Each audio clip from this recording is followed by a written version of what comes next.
क्या बोल रहे थे कोई? किसने ज्वाइन नहीं किया?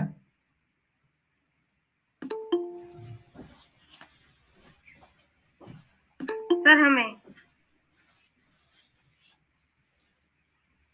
ज्वाइन तो है। नहीं, कल कल तो कल की आपकी एब्सेंट लग गई बस। हाँ सर, कल कर रहे थे मैं 7:02 पे, पर हुआ ही नहीं। मे भी कुछ टेक्निकल इश्यूज होंगे।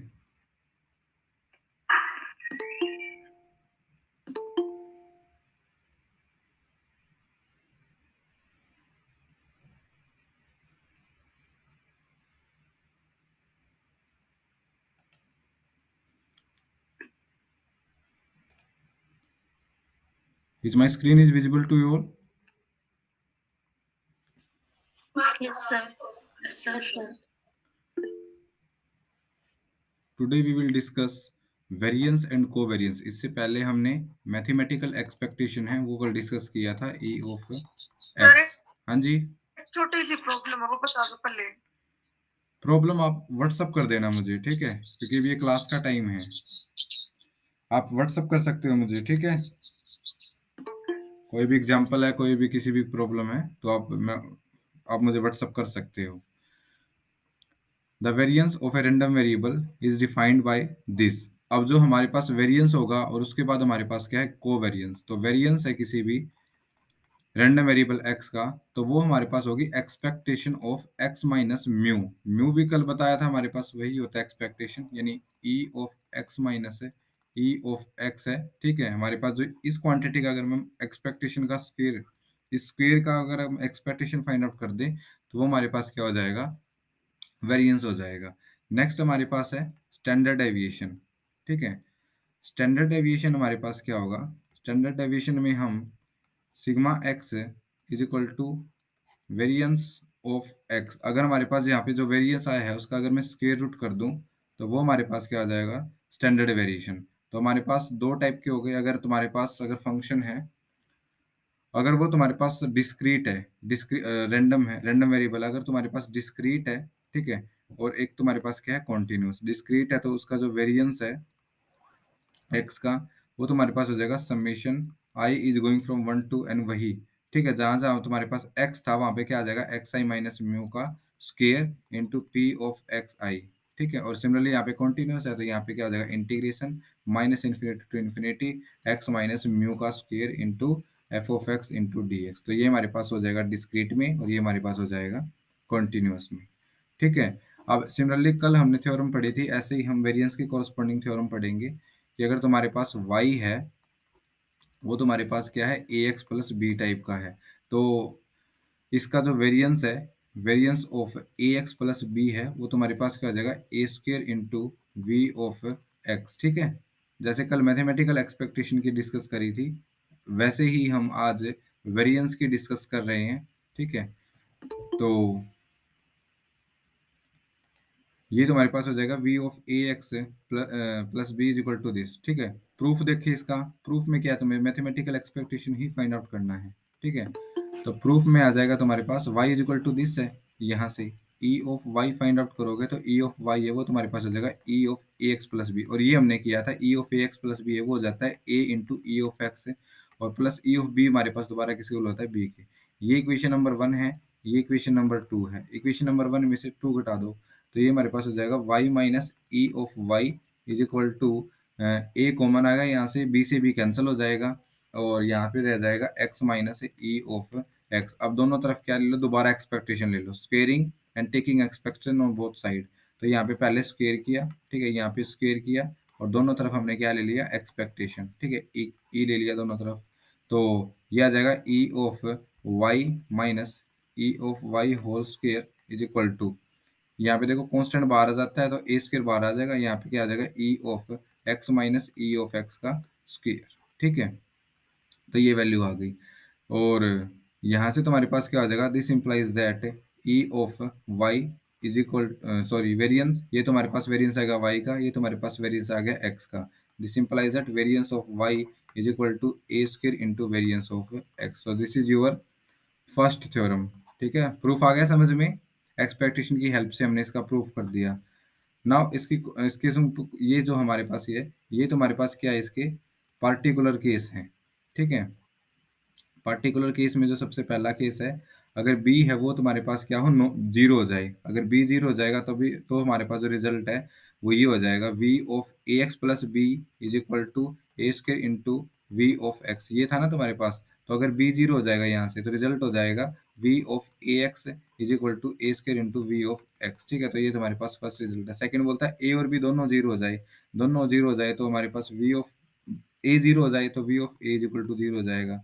और अगर ए वन हो जाए तो ये हो जाएगा v of x plus b is equal to v of x, यानी कांस्टेंट का जो हमारे पास है उसका जीरो हो जाएगा अगर हमारे पास ए वन है तो, ठीक है। जैसे इसमें दिया हुआ है, अगर तुम्हें एक्स कोई और वाई कोई रैंडम वेरिएबल है, उसका वेरिएंस 2 और 3 है और तुम्हें 3x प्लस 4y का निकालना है, तो ये आ जाएगा 3 इंटू वेरियंस ओ 3 है, ठीक है। अब यहाँ पे लेंगे v of 3x plus 4y, सबसे पहले तो अलग अलग हो जाएगा, v ऑफ 3x का अलग प्लस v ऑफ 4y का अलग। तो कांस्टेंट का स्क्वायर बार आता है, तो 9v ऑफ x प्लस 4 का square 16 into we of y, और v ऑफ x तुम्हें v ऑफ y गिवन है 9 into two plus 16 into three, तो आंसर आ जाएगा 66, ठीक है। तो ये हमारे पास था वेरिएंस, ठीक है। अभी तक हमने डिस्कस किया है variance. Now come to the covariance. Covariance तुम्हारे पास क्या होता है, कोवेरिएंस की definition, covariance is a expression of expectation of E, ये तुम्हारे पास एक्सपेक्टेशन होगा x minus E of X का, ठीक है, into y minus E of y का। इसका एक्सपेक्टेशन की वैल्यू आप फाइंड आउट कर लो and you can get the covariance, ठीक है। अब इसको हम सोल्व भी कर सकते हैं। जैसे इन दोनों की मल्टीप्लाई कर दी इसने, इन दोनों की मल्टीप्लाई करने के बाद जो आंसर आएगा वो आएगा e of x y into e of x into e of y, ठीक है। सबसे पहले बता दो, ई ऑफ एक्स तुमने अगर फाइंड आउट कर लिया तो ई ऑफ एक्स एक हमारे पास रियल नंबर होगा, ये ध्यान रखना। और ई ऑफ ई एक्स करेंगे, ठीक है, तो वो तुम्हारे पास ई ऑफ एक्स आ जाएगा, क्योंकि हमारे पास कोई भी अगर कांस्टेंट है तो उसका दोबारा एक्सपेक्टेशन वैल्यू सी आ जाती है, ठीक है।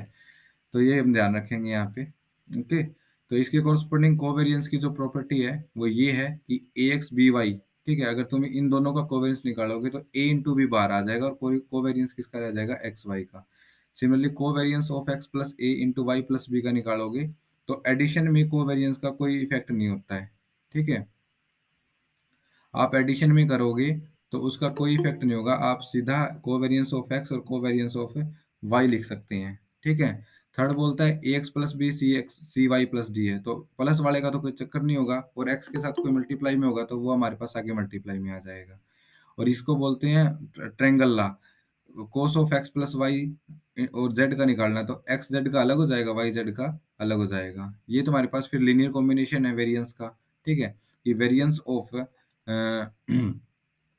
A one x one plus A two x two plus up to so on plus a n x n है, उसका तुम वेरिएंस अगर फाइंड आउट करोगे तो वेरिएंस है वो तुम्हारे पास ओपन हो जाता है ए वन का square variance of X one plus A two का square variance of X two plus up to so on A N का square variance of x N. तो ये तुम्हारे पास होता है लीनियर कॉम्बिनेशन, ठीक है, लीनियर कॉम्बिनेशन ऑफ वेरिएंस, ठीक है। इसका प्रूफ आप खुद करोगे, जैसा हमने टू के लिए किया है वैसा इसके लिए हो जाएगा, ओके, ठीक है। ये वही है मैथमेटिकल एक्सपेक्टेशन। एग्जाम्पल ट्राई कर लिए, एग्जाम्पल भी आते हैं एग्जाम में, तो आप एग्जाम्पल जरूर ट्राई करें। तो ये सारे एग्जाम्पल आप यहाँ पे कोवेरिएंस और वेरिएंस के आप ट्राई करोगे।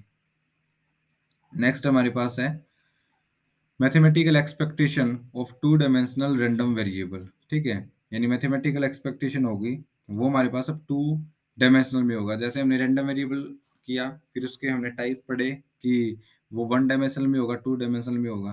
अब हम जैसे हमने कल मैथमेटिकल एक्सपेक्टेशन पढ़ा था वो तो हमारे पास वन डायमेंशनल था, और अब हम जो डिस्कस कर रहे हैं वो टू डायमेंशनल रैंडम वेरिएबल है, ठीक है। अगर टू डायमेंशनल रैंडम वेरिएबल है तो उसकी वैल्यू हो जाती है e of ji of x y, ठीक है। अब टू डायमेंशन लेके चल रहे हैं, ठीक है, तो ये हमारे पास हो जाएगा इंटीग्रेशन कॉन्टिन्यूस की बात करें हम, ठीक है। अगर हमारे पास कॉन्टिन्यूस है और एफ ऑफ एक्स वाई हमारे पास क्या प्रोबेबिलिटी डेंसिटी फंक्शन है, तो इसका टू डायमेंशनल में हो जाएगा minus infinity to infinity g of x y into f of x y d x d y. बस यहाँ पे ध्यान रखो जहां जहां एक्स था ना वहां पे अब एक्स वाई आ जाएगा, ठीक है? और सब कुछ वही है, ओके? और अगर डिस्क्रीट में बात करें, डिस्क्रीट में आ जाएगा ई of ji of x Y is equal to summation I to J G of X I Y J, ठीक है, into P of x is equal to X I intersection Y, ठीक है, is equal to Y J. तो ये हो जाएगा तुम्हारे पास। तो ये वही है तुम्हारे पास सब कुछ टू डायमेंशनल में, जहां जहां एक्स है वहां पे एक्स वाई हो जाएगा। Is that clear? Okay. Yes sir. Now yes. Next हमारे पास जो टर्म है वो तुम्हारे पास है moment generating function and their properties. ठीक है बच्चों, moment generating function and their properties में हमारे पास क्या होगा? मोमेंट जनरेटिंग फंक्शन का मतलब क्या होता है? मोमेंट जनरेटिंग फंक्शन का मतलब ये होता है कि जो तुम्हारे पास एम एक्स टी, इसको हम ये रिप्रेजेंट करेंगे, ये टी का फंक्शन होगा, ठीक है, और एक्स रैंडम वेरिएबल के रिस्पेक्ट में होगा, और एम से हम रिप्रेजेंट कर रहे हैं, एम एम का मतलब क्या है यहाँ पे? मोमेंट, ठीक है, मोमेंट।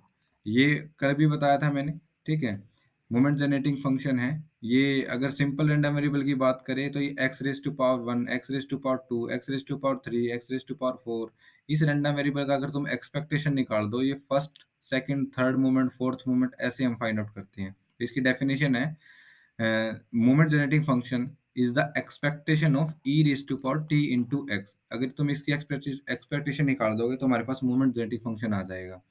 फिर तुम्हारे पास टू टाइप की होगा, एक तो हमारे पास क्या हो सकता है? डिस्क्रीट हो सकता है, एक तुम्हारे पास क्या हो सकता है दूसरा? कॉन्टिन्यूअस, ठीक है। तो तुम्हारे पास अगर डिस्क्रीट है, डिस्क्रीट के लिए हमारे पास जो एक्सपेक्ट मोमेंट जनरेटिंग फंक्शन है वो हो जाएगा summation e raise to power t into x f of x, ठीक है। और यहाँ से तुम्हारे पास हो जाएगा इंटीग्रेशन, सॉरी हाँ, integration e raise to power t x f of x into t x. तो ये तुम्हारे पास मोमेंट जनरेटिंग फंक्शन हो जाएगा। जैसे एक इसने एक्सपेंड करके दिखा रखा है, बाकी आप खुद करोगे। Moment generating function e raise to power e x, e raise to power x किसके इक्वल होता है? One plus x square by two plus x cube by three plus x four by four and up to so on. तो वो इसने यहाँ पे value put कर दी। फिर तुम्हें पता है एक्सपेक्टेशन प्लस पे ओपन हो जाता है, हर एक काला कर दिया, फिर कांस्टेंट बाहर आ जाएगा। और जो ई ऑफ एक्स है, ई ऑफ एक्स है उसको इसने म्यू बोल दिया, म्यू वन डैश। और जो ई ऑफ एक्स स्क्र है उसको बोलते हैं म्यू टू डैश। और ई ऑफ एक्स क्यूब है उसको बोलते हैं म्यू थ्री डैश। इसको बोलते हैं फर्स्ट मोमेंट जनरेटिंग फंक्शन, इसको बोलते हैं सेकंड मोमेंट जनरेटिंग फंक्शन, इसको बोलते हैं थर्ड मोमेंट जनरेटिंग फंक्शन, ठीक है। और अगर इसको एक्सपेंड की फॉर्म में इसको अगर सम अप करें तो ये हमारे पास क्या आ जाएगा? Required moment generating function m x t. ठीक है बच्चों, ओके। तो इसको हमने कंबाइन करके लिख दिया। रिजल्ट हमें सीधा याद रखना है कि जो मोमेंट जेनेटिक फंक्शन है उसका फॉर्मूला भी यहाँ पे क्या हो जाएगा? ये डिस्क्रीट के लिए हमने कर दिया, कॉन्टिन्यूस के लिए आप खुद कर सकते हो। Okay, now come to the, जैसे हम एक मैथमेटिकल एक्सपेक्टेशन की कर रहे हैं, वेरिएंस की कर रहे हैं, कोवेरिएंस की कर रहे हैं, सिमिलरली हमारे पास प्रॉपर्टीज किसकी होंगी?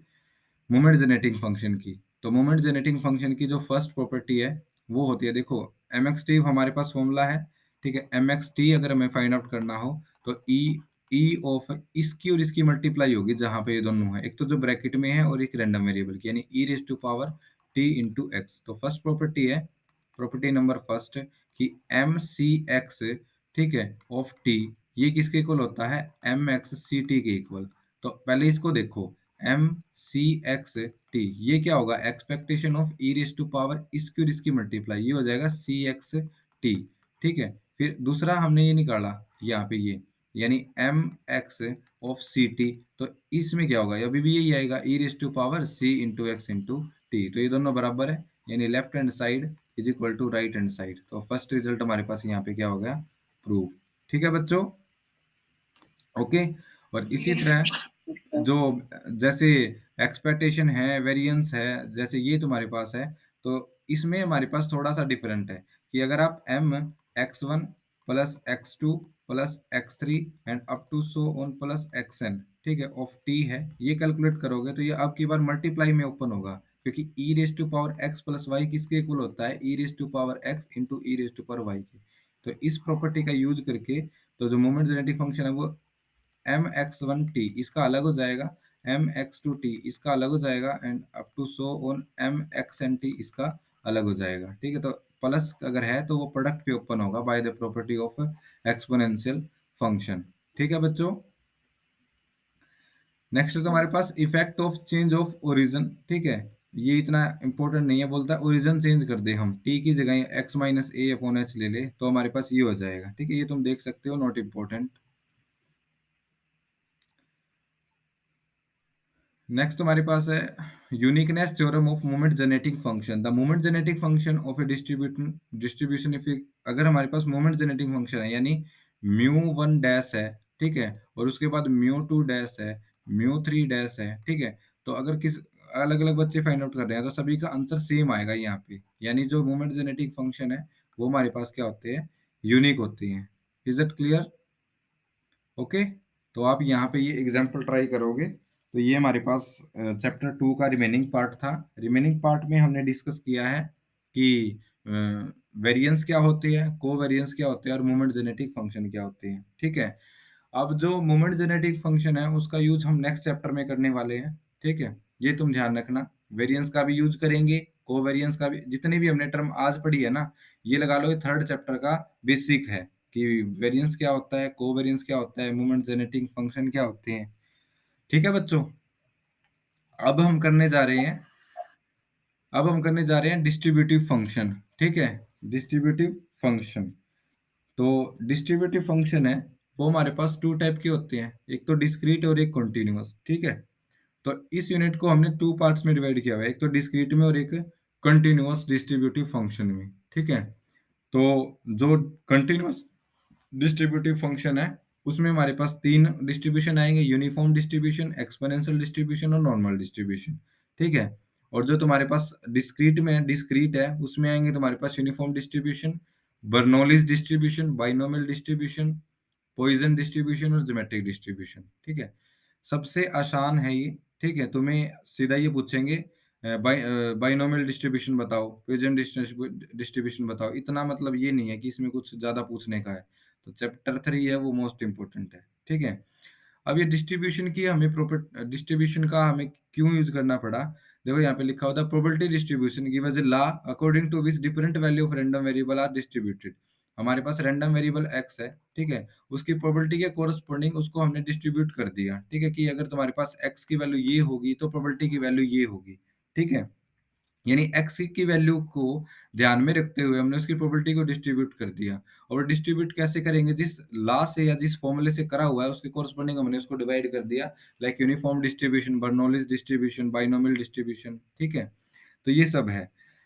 तो एक होती है डिस्क्रीट टाइप की, एक होती है हमारे पास कॉन्टिन्यूअस टाइप की। अगर प्रोबेबिलिटी हमारे पास फाइनाइट हो, अगर डाइस हमारे पास फाइनाइट हो, जैसे हमने बोल दिया एक कॉइन टॉस करा है, ठीक है, कॉइन टॉस कर दिया तो हमारे पास आउटकम फाइनाइट आएंगी, एक डाई टॉस करी है तो आउटकम फाइनाइट आएगी। तो इस टाइप की अगर तुम्हारे पास इवेंट है उसके कोरस्पॉन्डिंग तुम्हारे पास रैंडम वेरिएबल और प्रोबेबिलिटी है, तो उस टाइप की कैटेगरी को हम लेके चलेंगे डिस्क्रीट रैंडम डिस्ट्रीब्यूशन, ठीक है, डिस्क्रीट रैंडम डिस्ट्रीब्यूशन। और दूसरा अगर तुम्हारे पास कॉन्टिन्यूअस है, जैसे हमने बोल दिया एक दिन में हमारे पास जो टेम्परेचर चेंज हो रहा है, टेम्परेचर तो हर सेकंड में चेंज होगा, तो ये हमारे पास एक इंटरवल की फॉर्म में होगा, तो इसको हम लेके चलेंगे कॉन्टिन्यूअस डिस्ट्रीब्यूशन, ठीक है? ये हमारे पास टू टाइप के होंगे, थ्री टाइप के होंगे, यूनिफॉर्म, एक्सपोनेंशियल एंड नॉर्मल, ठीक है बच्चों? तो सबसे पहला डिस्ट्रीब्यूशन हम जो डिस्कस कर रहे हैं वो तुम्हारे पास है discrete uniform distribution. Discrete uniform distribution एक इंटरवल पे चलता है, एक इंटरवल से वैल्यू कंटेन करेगा पी ऑफ एक्स 1 से लेके एन तक, यानी तुम्हारे पास एक्स की कोई वैल्यू है रैंडम वेरिएबल की एक्स, तो इसकी जो प्रोबेबिलिटी है उसको हमने क्लासीफाई कर दिया, ठीक है? अगर तुम्हारे पास x 1 two three and up to सोन एन इस टाइप की होगा तो इसकी वैल्यू 1/n हो जाएगी, ठीक है? और अगर इसके अलावा कुछ भी हुआ, लाइक 1/2 हुआ, 1/4 हुआ, 3/4 हुआ, तो इसकी वैल्यू हमारे पास क्या हो जाएगी, जीरो। यानी अगर तुम्हें ये पूछ ले डिस्क्रीट यूनिफॉर्म डिस्ट्रीब्यूशन में पी ऑफ थ्री कितना आएगा, तो कोई बच्चा बता सकता है पी ऑफ थ्री कितना आएगा?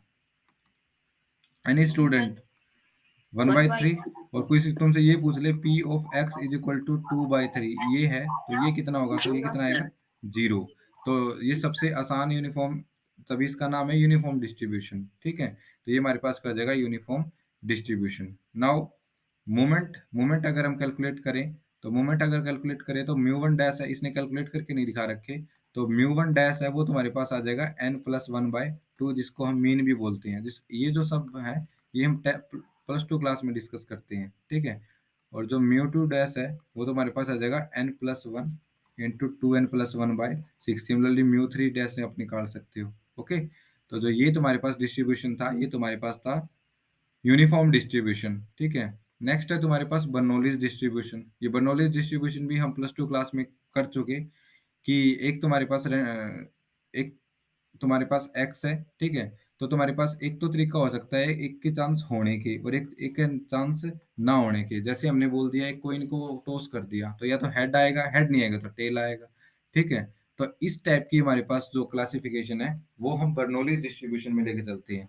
जैसे मैंने बोल दिया x is a random variable, head come, ठीक है, ठीक है। एक कोइन को उछाला तो हेड आना चाहिए, तो उसकी प्रोबेबिलिटी आने की पी ऑफ एक्स है, ठीक है। वो तुम्हारे पास क्या आ जाएगी, पी हो जाएगी अगर तुम्हारे पास हेड आया, यानी ये हमारे पास जो प्रॉपर्टी है सक्सेस की हो जाएगी। और पी ऑफ एक्स अगर हेड नहीं आया तो वो हमारे पास क्या हो जाएगी, क्यू हो जाएगी, ठीक है। इफ हेड नॉट कम, या फिर इसको हम बोलते हैं अगर हेड नहीं आया तो हम यहाँ पे क्या हो गए, फेल हो गए। तो ये हमारे पास क्या हो जाएगा, बर्नौलीज डिस्ट्रीब्यूशन। और p प्लस क्यू की करें तो इसकी वैल्यू हमारे पास इक्वल क्या आएगी, 1 आएगी। क्लियर है स्टूडेंट, +2 क्लास में करते थे ना, क्यू को कैसे फाइंड यस आउट करते थे, 1 माइनस पी से। p को कैसे फाइंड आउट करते थे, 1 माइनस क्यू से, ठीक है। तो ये हमारे पास क्या होगा, बाइनोमियल डिस्ट्रीब्यूशन। बाइनोमियल डिस्ट्रीब्यूशन को हम कई बार ऐसे भी लिख देते हैं, p ऑफ b, ठीक है, ऑफ p कोमा क्यू। ये तुम्हारे पास नोटेशन होती है बाइनोमियल डिस्ट्रीब्यूशन की, ठीक है। और हर एक डिस्ट्रीब्यूशन के कोरस्पॉन्डिंग हम मोमेंट जरूर निकालेंगे, ठीक है। यानी ई ऑफ, अगर तुम्हें चाहिए म्यू1 डैश, ठीक है, म्यू1 डैश चाहिए तो इसका मतलब तुम्हें e of x find out करना है। म्यू2 डैश चाहिए तो तुम्हें e of x square find out करना है। म्यू3 डैश चाहिए तो ये हमारे पास ई ऑफ एक्स क्यूब से आएगा। ये होता है first moment genetic, second and third. जैसे इसने ये निकाला हुआ है यहाँ पे mu of x raise to power r, ठीक है। तो ये हमारे पास ऐसे हो जाएगा। फिर अगर तुम्हारे पास आई तो ये 0, नहीं आई तो 1, ठीक है। आई तो 1, नहीं आई तो 0, तो इसे कैलकुलेट करेंगे तो म्यू1 डैश है वो तुम्हारे पास क्या आ जाएगा, पी आ जाएगा। सिमिलरली म्यू2 डैश करेंगे तो वो तुम्हारे पास पी आ जाएगा। म्यू3 करेंगे तो वो हमारे पास ये आ जाएगा। तो ये आप सारे के सारे हमारे पास जो हमारे पास मोमेंट है ये आप यहाँ से करोगे, ठीक है बच्चों। तो ये कौन सा डिस्ट्रीब्यूशन था, Bernoulli. Next binomial distribution. Binomial theorem पढ़ी है, ठीक है। ए x plus b raise to power n, इसको एक्सपेंड करते हैं, ठीक है। NC1 a raise to power n b raise to power 1 plus NC2 a raise to power n minus 1 b raise to power 1, ठीक है, बी रेज टू पावर 0 आएगा यहाँ पे। इसको इस टाइप से, तो इस टाइप से हम यहाँ पे क्या करेंगे, बर्नौलीज डिस्ट्रीब्यूशन को डिस्ट्रीब्यूट, ठीक है। इसमें हमारे पास 3 कंडीशन होनी चाहिए बर्नौलीज डिस्ट्रीब्यूशन में। तो सबसे पहली हमारे पास जो बर्नौलीज डिस्ट्रीब्यूशन है वो उसमें हम एक ही एक्सपेरिमेंट को कितनी बार करते हैं, n टाइम्स करेंगे, ठीक है। यानी एक कोइन उछाल दिया तुमने, एक कोइन उछाल दिया तो उसको n टाइम उछालेंगे हम। n कुछ भी हमारे पास फाइनाइट वैल्यू हो सकती है, ठीक है। यानी जो हमारे पास ट्रायल है वो हमारे पास कितनी टाइम्स कंडक्ट होगा, n टाइम्स। सेकंड कंडीशन है जो ट्रायल है वो इंडिपेंडेंट होनी चाहिए। ये नहीं है कि एक बार उछाल दिया, दूसरी बार उछाल दिया, तीसरी बार अब बायस्ड हो जाए, ठीक है। वो इंडिपेंडेंट होने चाहिए। इंडिपेंडेंट का मतलब है कि देखो तुमने एक कोइन उछाल दिया, एक कोइन को किसी ने 50 बार उछाल दिया और फिर भी हेड आया है, तो ये जरूरी थोड़ा है कि 51वीं बार भी हेड आए। इंडिपेंडेंट है ना। एक कोई ने उछाल दिया, हेड कम, हेड टेल कुछ भी आ सकता है। फिर सेकंड टाइम फिर उसने थ्रो किया, फिर भी हेड टेल कुछ भी आ सकता है। तो उसको बेशक 1000 बार थ्रो कर दोगे, तो आप 1001 टाइम्स भी थ्रो कर दोगे तो नेक्स्ट टाइम आप ये नहीं बता सकते कि हेड आएगा या टेल आएगा, ठीक है। तो उसको बोलते हैं सेकंड की इंडिपेंडेंट हो ट्रायल्स। थर्ड है the probability of success P does not change between the trial. Success जो प्रोबेबिलिटी है वो चेंजेस ना हो, चेंज नहीं होगी। कोइन को थ्रो करोगे तो वो हेड टेल आ सकता है, फर्स्ट टाइम थ्रो करोगे तब भी उतनी होगी और 100 टाइम थ्रो करोगे तब भी उतनी होगी। तो इस टाइप का अगर तुम्हारे पास कंडीशन है तो हम यूज करते हैं बाइनोमियल डिस्ट्रीब्यूशन। और इसका फॉर्मूला होता है p of x is equal to x p of x, ठीक है। अगर तुम्हारे पास एक्स की वैल्यू 0 1 2 एन इस टाइप की है तो तुम्हारे पास जो पी ऑफ एक्स है उसकी वैल्यू हो जाएगी एन एक्स। देखो बच्चों इसका मतलब क्या है, इसका मतलब है ये तुम्हारे पास होता है NCX। इसको ऐसे भी लिख सकते हैं और n के नीचे x लिख के दोनों ब्रैकेट लिख दो, ऐसे भी लिख सकते हैं, p raise to power x और q raise to power n minus x। तो ये हमारे पास प्रोबेबिलिटी हो जाएगी अगर तुम्हारे पास x किसके इक्वल है, 0, 1, 2, 3 and up to so on n के इक्वल, और 0 हो जाएगी अदरवाइज। ठीक है, जैसे अभी ऊपर यूनिफॉर्म में करा था ऐसे ही। तो अगर इसके अलावा कुछ भी है तो हमारे पास जो प्रोबेबिलिटी है वो तुम्हारे पास क्या हो जाएगी, 0। ठीक है, binomial distribution most important distribution है डिस्क्रीट में। ठीक है, अगर आप तुम डिस्क्रीट कर रहे हो तो binomial distribution is the most important distribution. Clear है स्टूडेंट? Yes sir. समझ में आ गया? अब होना क्या क्या चाहिए? ठीक है, फिजिकल कंडीशन। फिजिकल कंडीशन मतलब कि जो हमारे पास आसपास एनवायरनमेंट है वो कैसा होना चाहिए। फर्स्ट है, each trial result in two exclusive mutually distribute. अगर हमारे पास पहली बात बाइनोमियल डिस्ट्रीब्यूशन हम तब अप्लाई कर सकते हैं जब हमारे पास दो ही केस हो, मैंने ऊपर बता दिया, होने के या ना होने के। ठीक है, दूसरा है हमारे पास नंबर ऑफ ट्रायल एन होनी चाहिए, तीसरा हमारे पास प्रोबेबिलिटी सक्सेस की क्यू होनी चाहिए, और दूसरा लास्ट क्या है, इंडिपेंडेंट। चारों पॉइंट क्लियर है? ठीक है, yes sir. Okay.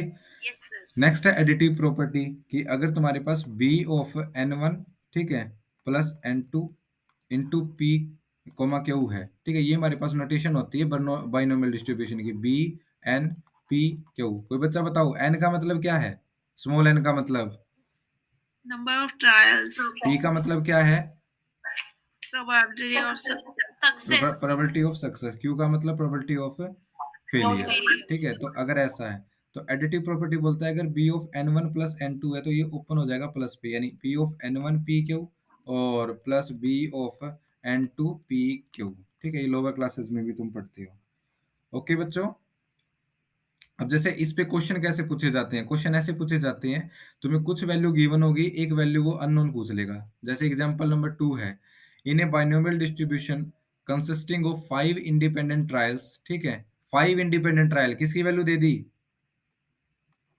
Number of trial n is equal to 5 की। ठीक है, probability of 1 and 2 success are, probability 1 है वो सक्सेस की लेके चल रहा है, वो तुम्हारे पास दे रखी है 0.4096, और प्रोबेबिलिटी ऑफ फेलियर है उसको वो 2 लेके चल रहा है जो तुम्हारे पास है 0.204। तो ये ध्यान रखना किसी को, ये तुम्हारे पास इसको, ये तो p दिया हुआ है और ये तुम्हारे पास q दिया हुआ है। ठीक है, तो p प्लस q है वो 1 आना चाहिए। ठीक है, ऐसा कुछ होता है ना, तो ये उसने प्रोबेबिलिटी दे दी सक्सेस की। Find the parameter p of the distribution. ठीक है, b ऑफ np। देखो बच्चों, कई बार b ऑफ np लिख देते हैं और कई बार b ऑफ npq लिख देते हैं। तो ये क्यों नहीं लिखते, क्योंकि p आ गया फिर q तो आ जाएगा, क्योंकि p प्लस q की वैल्यू कितनी होती है, 1 होती है यहाँ से। तो यहाँ से इसने बाइनोमियल डिस्ट्रीब्यूशन की प्रॉपर्टी अप्लाई कर दी यहाँ पे, p of x is equal to this. ठीक है, इसको एक्सपेंड किया, यानी ऐसे 5cx। ठीक है, p raise to power x 1 minus p of 5 minus x. ठीक है, एक्स की वैल्यू आप चेंज करते चले जाओ, ये एक्सप्रेशन तुम्हारे पास आता चला जाएगा। तो P of one find out करा।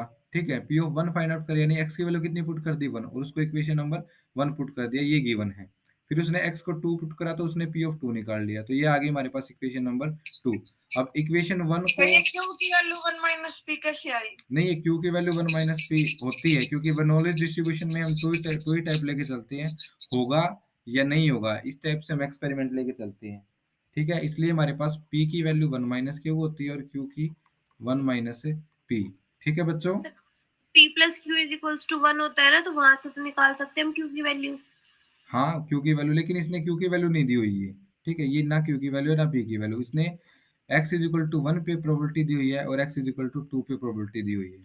ठीक है, यानी हर एक पे आप वैल्यू कैलकुलेट करोगे वो सम 1 आएगा। ओके, तो इक्वेशन 1 से और इक्वेशन 2 से तुम्हें p की वैल्यू निकालनी है, तो इक्वेशन 1 को 2 से डिवाइड कर दो तो तुम्हारे पास कुछ वैल्यू कैंसिल हो जाएगी और तुम्हारे पास आ जाएगा 5 into 1 minus p upon 10p is equal to 2।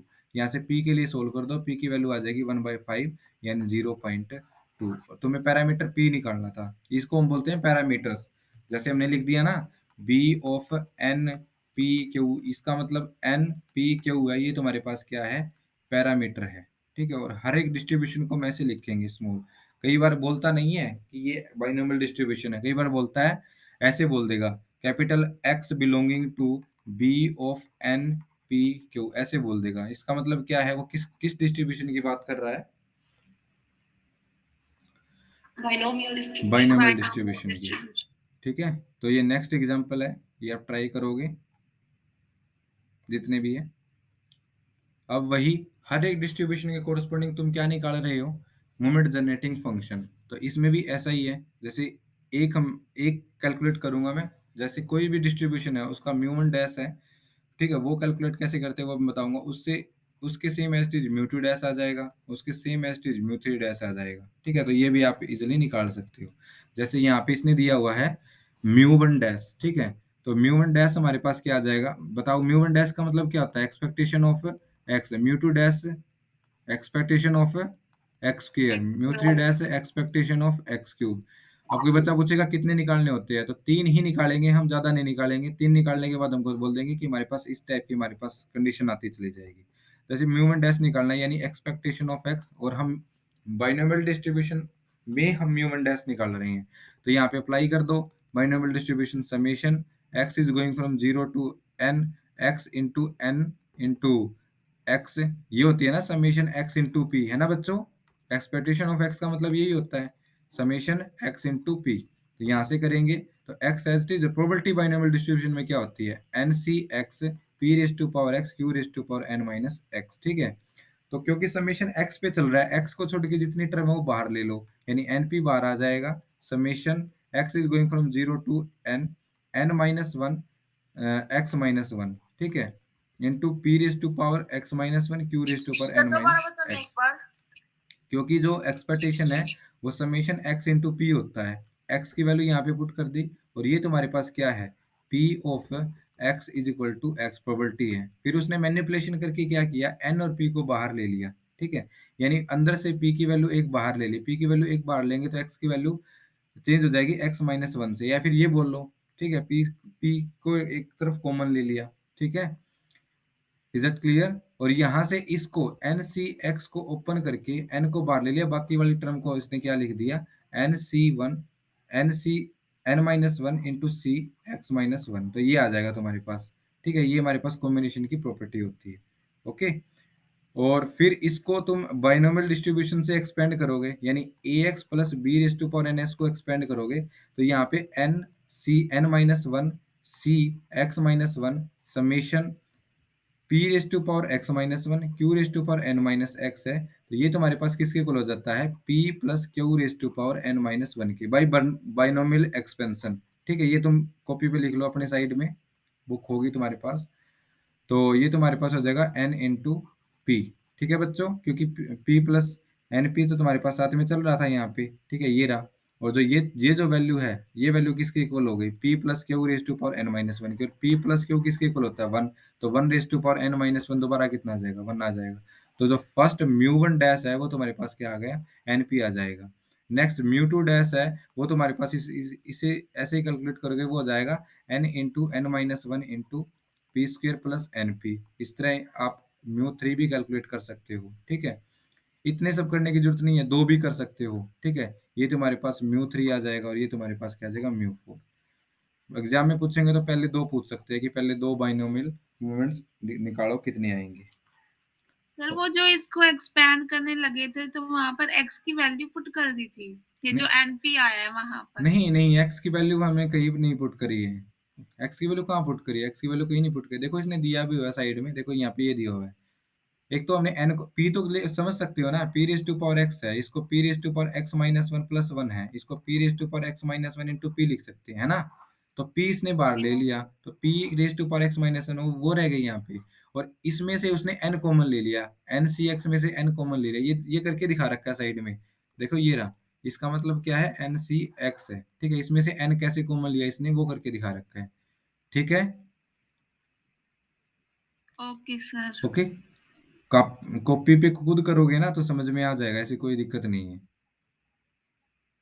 और ये इंपॉर्टेंट है, अभी तक तीन किए ना हमने, यूनिफॉर्म, बर्नौलीज और बाइनोमियल। उनमें से बाइनोमियल जो डिस्ट्रीब्यूशन है वो मोस्ट इंपॉर्टेंट डिस्ट्रीब्यूशन है। ओके, और अब देखो बच्चों, ये तुम्हारे पास होते हैं सेंट्रल मूवमेंट, वो तुम्हारे पास होते हैं अबाउट ओरिजिन, ये तुम्हारे पास सेंट्रल मूवमेंट। ठीक है, सेंट्रल मूवमेंट के ऊपर डैश नहीं लगाते हम, सीधा म्यू वन म्यू टू μ3 ऐसे कर दिया। सेंट्रल मूवमेंट और फर्स्ट जो हमारे पास अबाउट ओरिजिन मूवमेंट है वो तो हमारे पास सेम होते हैं, यानी μ1 और μ1 डैश, ठीक है। इनके बीच में रेफरेंस रिलेशन होती है, जैसे μ2 है वो μ2 डैश का स्क्वायर माइनस μ1 डैश का स्क्वायर आ जाएगा, ठीक है बच्चों। और ये वैल्यू तुमने ऑलरेडी कैलकुलेट कर ही रखी है। Is it clear? Yes sir.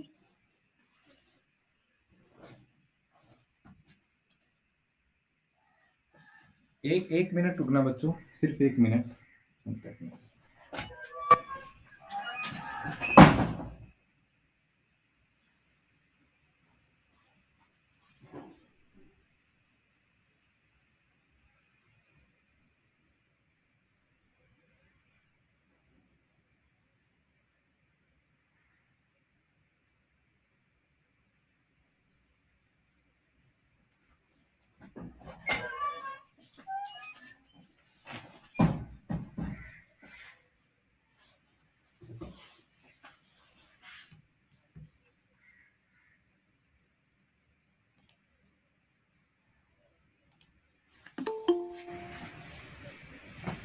Phone का चार्जर कितना भाई?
क्लियर है बच्चों? ठीक है, देखो सेंट्रल मूवमेंट अगर तुम्हारे पास μ2 डैश की वैल्यू और μ1 डैश की वैल्यू तुम्हारे पास आ जाएगी तो आप ये सेंट्रल मूवमेंट है आप यहां से कैलकुलेट कर सकते हो, ठीक है। जैसे आवाज आ रही है बच्चों? Yes sir. जैसे तुमने ऊपर μ1 डैश फाइंड आउट किया वो तुम्हारे पास आ गया np, μ2 डैश फाइंड आउट किया वो तुम्हारे पास आ गया n into p square plus n p minus n square p square, ठीक है, वो कुछ भी आएगा यहाँ पे। तो इसका स्क्वायर करके इसमें से सब्ट्रैक्ट करोगे तो तुम्हारे पास किसकी वैल्यू आ जाएगी? μ2 डैश की, सिमिलरली μ3 की।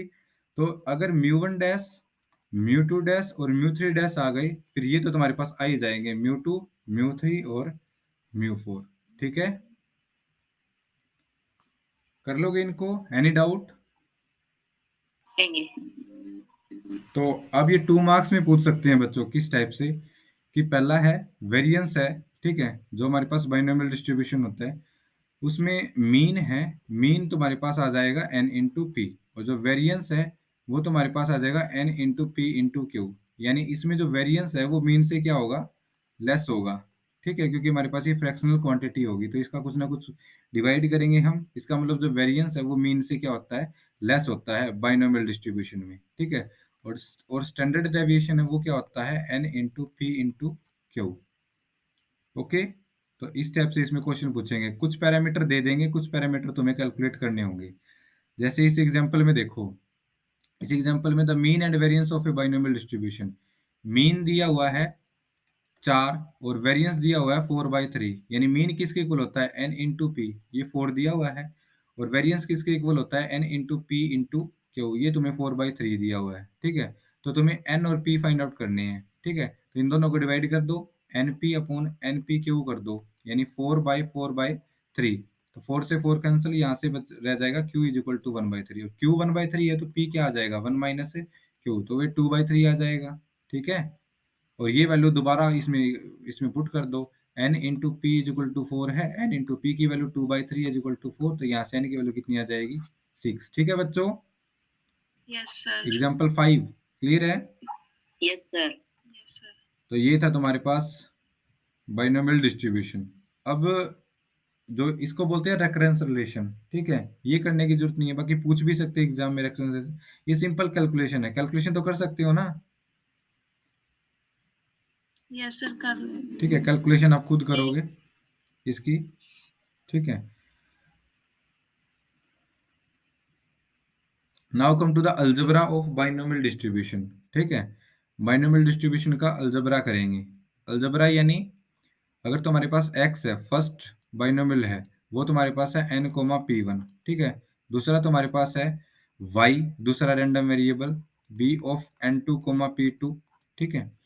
तो जो यहाँ से करेंगे तो ये तुम्हारे पास क्या हो जाएगा, यानी M x t moment generating function या मोमेंट हम जिसको बोलते हैं, ये आ जाएगा तुम्हारे पास Q1 plus p one into e raise to power t raise to power n one, ठीक है? और एम एक्स टी है, ये तुम्हारे एम वाई टी, ठीक है?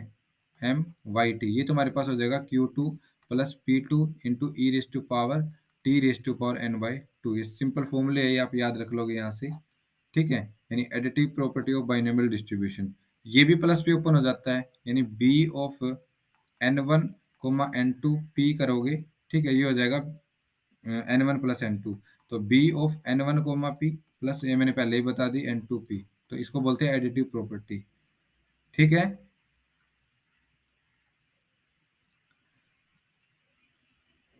नेक्स्ट, ये तुम्हारे पास क्या है बच्चों, ये बोलते हैं रेकरेंस रिलेशन। रेकरेंस रिलेशन का क्या मतलब है कि जैसे p ऑफ 1 दे देगा, p ऑफ 2 दे देगा, p ऑफ 3 दे देगा, और तुम्हें p of 1, p of 2, p of 3 देके p ऑफ 4 बताना है क्या होगा, p ऑफ 5 बताना है क्या होगा, p ऑफ 6 बताना है क्या होगा, ठीक है? तो इस टाइप के हमारे पास एक्सप्रेशन है, उसको हम क्या बोलते हैं, रेकरेंस रिलेशन।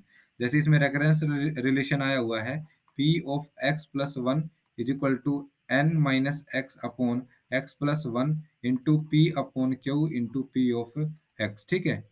ओके बच्चों, यहां से उसने अगर देखो P1 दे दिया, तो क्या आप इस रिलेशन से P2 फाइंड आउट कर सकते हो? Yes sir. x को क्या पुट कर दो, 1। x को 1 पुट कर दो, तुम्हारे पास P2 आ जाएगा। फिर तुम्हें P3 चाहिए, तो P3 के लिए दोबारा इसमें क्या, यहाँ पे क्या पुट कर दो, x को, स्मॉल x को 2 पुट कर दो, 2 पुट करेंगे तो यहाँ पे P2 आ जाएगा, P2 तुमने ऑलरेडी कैलकुलेट कर ही लिया, ठीक है? फिर ऐसे ही तुम्हारे पास P4 आ जाएगा, P5 आ जाएगा। तो यानी तुम्हें बिना बाइनोमियल डिस्ट्रीब्यूशन लगाए अगर तुम्हारे पास एक रिलेशन गिवन है, तो बाकी आप खुद कैलकुलेट कर सकते हो, ठीक है? Is that clear student? तो ये कैसे किया हुआ है, तो ये आप यहाँ से कैलकुलेशन कर रखी है, यहाँ से इक्वेशन नंबर 1 आ जाएगी, ठीक है? पी ऑफ एक्स निकाल लो और फिर पी ऑफ एक्स प्लस 1 निकाल लो और उन दोनों को डिवाइड कर दो and you can get the this relation, okay? ये इक्वेशन 1 है, ये इक्वेशन 2 है। जहां जहां बाइनोमियल डिस्ट्रीब्यूशन में x के लिए फॉर्मूला है, वहां पे वो तो दिया ही हुआ है, ये तो दिया ही हुआ है, ठीक है? फिर यहाँ पे उसने क्या किया, x प्लस 1 के लिए निकाल लिया, दोनों को डिवाइड कर दिया और p of x plus 1 upon p of x इसकी वैल्यू निकाल ली और फिर p ऑफ x को इस तरफ लेके चला गया, तो you can get the Dzire result, ठीक है?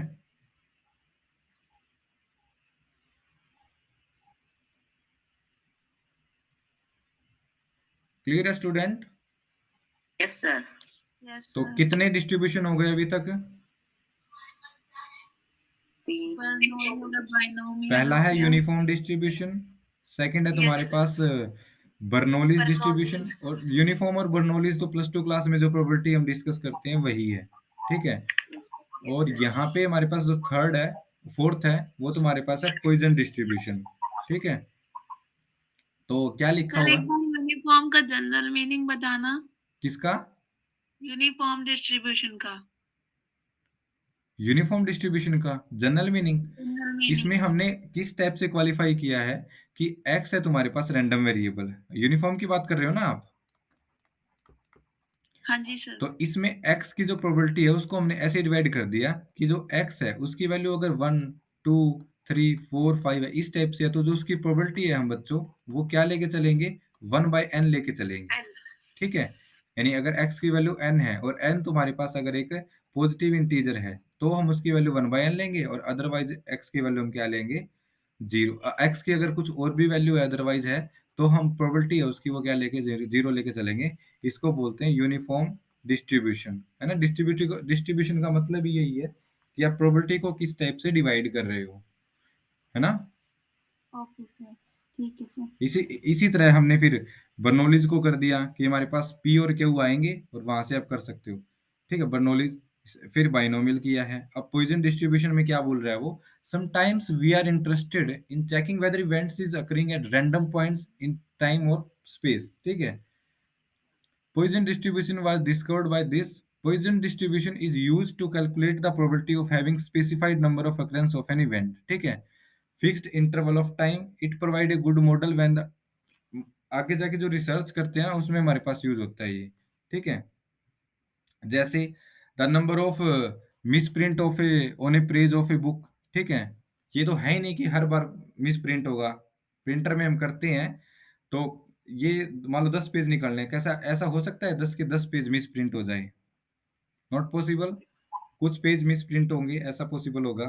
The number of people in a community living in 100 year of age, कितने ऐसे हैं जो 100 से ऊपर के एज के जो लोग हैं वो जीवित रहते हैं, इस टाइप के।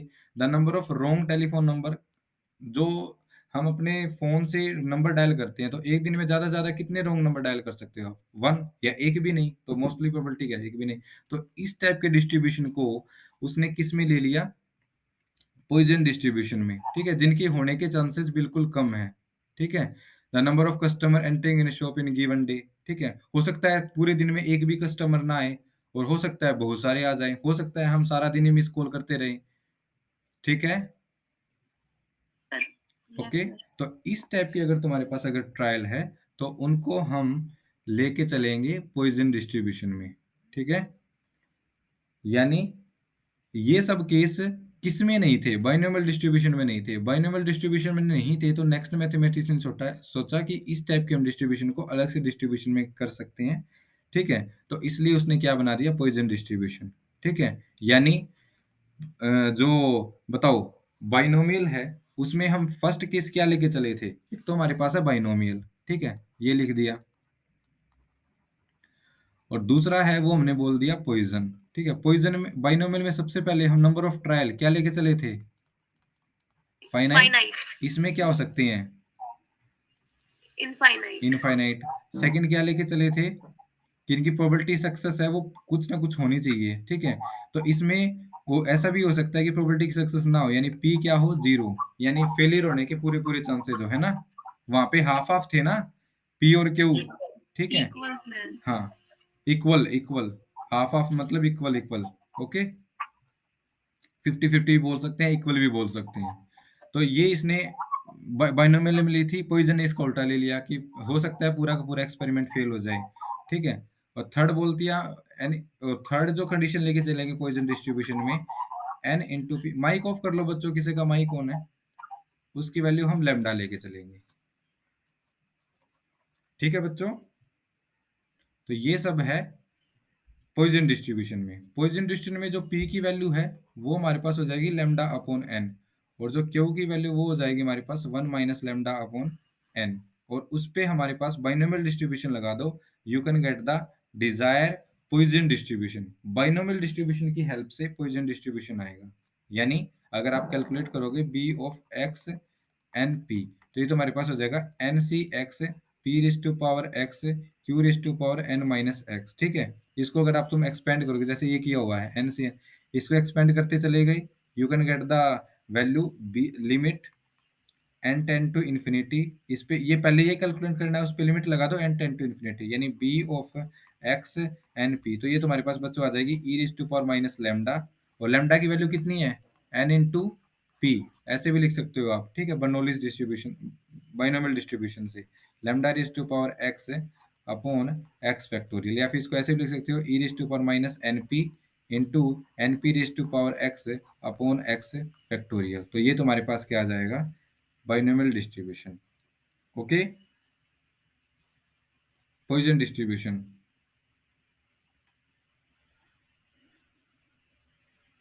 Any doubt. अभी तक हमने क्या किया है कि पॉइजन डिस्ट्रीब्यूशन कैसे आया है ये बताया सिर्फ, सर ये p को हमने 1 माइनस p अपॉन p क्यों लिखा है पिछले में?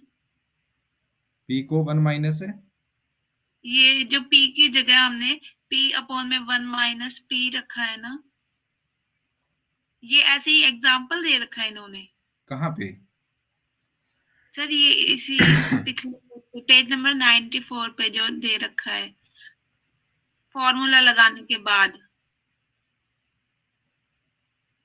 p को 1 माइनस p, नहीं नहीं नहीं, मैनिपुलेशन करी है बच्चे। देख, p प्लस क्यू किसके इक्वल होता है? 1 के इक्वल होता है ना। हाँ जी सर। तो यहाँ से क्यू की वैल्यू कितनी हो जाएगी? 1 माइनस है p। तो क्यू की वैल्यू पुट करिए और कुछ नहीं करा यहाँ पे, यहीं पे बोल रहे हो ना आप? हाँ जी सर। तो हाँ जी। क्यू की वैल्यू पुट करिए, p के साथ कुछ छेड़छाड़ नहीं करी है इसने, ठीक है? p को p माइनस 1 1 माइनस p कुछ नहीं लिखा है। क्लियर है? Yes sir. सर हाँ जी। सर थर्ड स्टेप में जो लेमडा बाय एन है उसकी पावर एन दे रखी है, इसमें एक्स आएगा ना वैसे? यहाँ पे सर नीचे ये थर्ड स्टेप में जो अभी अभी बता रहे थे आप, उससे नेक्स्ट स्टेप में ये लेमडा बाय एन है, इसकी पावर एन है और जो हमारे पास ऊपर है वो एक्स है, तो एक्स आएगा या एन ही आएगा? एन ही है ऊपर, थर्ड स्टेप में भी एन ही है, फोर्थ स्टेप में भी एन ही है, लेमडा बाय एन है। पी पावर एक्स है ना? हाँ, p की पावर तो x है। तो पी की वैल्यू रखी हमने लेमडा बाय एन, एन की पावर एक्स आनी चाहिए ना एक सर? मिनट, p की वैल्यू लेमडा बाय n, हाँ। तो इसकी पावर एक्स आनी चाहिए ना यहाँ पे? अच्छा, पावर बोल रहे हो क्या आप? हाँ हाँ हाँ, बिल्कुल ठीक बोला, पावर। मैं अपोन में बोल रहा था, मैं ये सोच रहा था लेमडा बाय x आएगा। नहीं नहीं, यहाँ पे ठीक बोला इसने। जो यहाँ पे देखो ये n है ना, यहाँ पे क्या हाँ, ये आएगा? केवल है। x, ठीक है? Okay. Okay sir. Next step में ठीक कर दिया उसने। देखो यहाँ पे lambda raise to power x है, तो ये ठीक कर लेना, n नहीं आएगा, यहाँ पे क्या आएगा? x। ठीक है? अभी तक हमने क्या किया है? अभी तक हमने ये किया है कि बाइनोमियल डिस्ट्रीब्यूशन से पॉइसन डिस्ट्रीब्यूशन कैसे आया है, ठीक है? क्लियर है? और पॉइसन डिस्ट्रीब्यूशन ये आ चुका है, ओके? और अगर पॉइसन डिस्ट्रीब्यूशन एक बार तुम्हें फॉर्मूला पता चल गया ना, फिर तुम उसके जेनेटिक फंक्शन तो आप कैलकुलेट कर सकते हो, ठीक है? तो इसने फिर moment of the Poisson distribution यानी μ1 डैश, μ2 डैश, μ3 डैश, वो सब कैलकुलेट करे हैं। तो ये तुम्हारे लिए होमवर्क है। आप μ1 डैश, μ2 डैश, μ3 डैश ये सब कैलकुलेट करके आओगे पॉइसन डिस्ट्रीब्यूशन के लिए। नेक्स्ट रेकरेंस रिलेशन करके आओगे, ठीक है? ओके। जो अब हर डिस्ट्रीब्यूशन में ऐसे ही चलेगा, हमारे पास सिमेट्री चलती चली जाएगी, इसमें हम क्या कैलकुलेट कर रहे हैं and up to so on. तो आप पॉइसन डिस्ट्रीब्यूशन ट्राई करोगे, अगर कुछ डाउट हो तो मुझे व्हाट्सअप करोगे, ठीक है? Okay sir. ओके। और इस पे बेस्ट एग्जांपल पॉइसन डिस्ट्रीब्यूशन की। क्लियर है? करते भी हो नहीं? सर सर व्हाट्सएप के लिए सर व्हाट्सएप नंबर तो ग्रुप में है ना, जिस ग्रुप में है वहां पे आप पूछ सकते हो मुझसे डाउट्स, ठीक है? जिससे मैंने ग्रुप में हो ना तुम सभी? सर ग्रुप में ओनली एडमिन के मैसेज जा सकते हैं। इंडिविजुअली आप मुझे व्हाट्सएप कर सकते हो क्वेश्चन, ओके सर। ठीक है? ज्योमेट्रिक डिस्ट्रीब्यूशन पढ़ेंगे कल हम सबसे पहले आते ही, क्योंकि टाइम कम है, सिर्फ 8 लेक्चर है तो हमारे पास। ओके, तो यहाँ पे अगर डाउट लेंगे तो फिर क्लास नहीं हो पाएगी। ओके।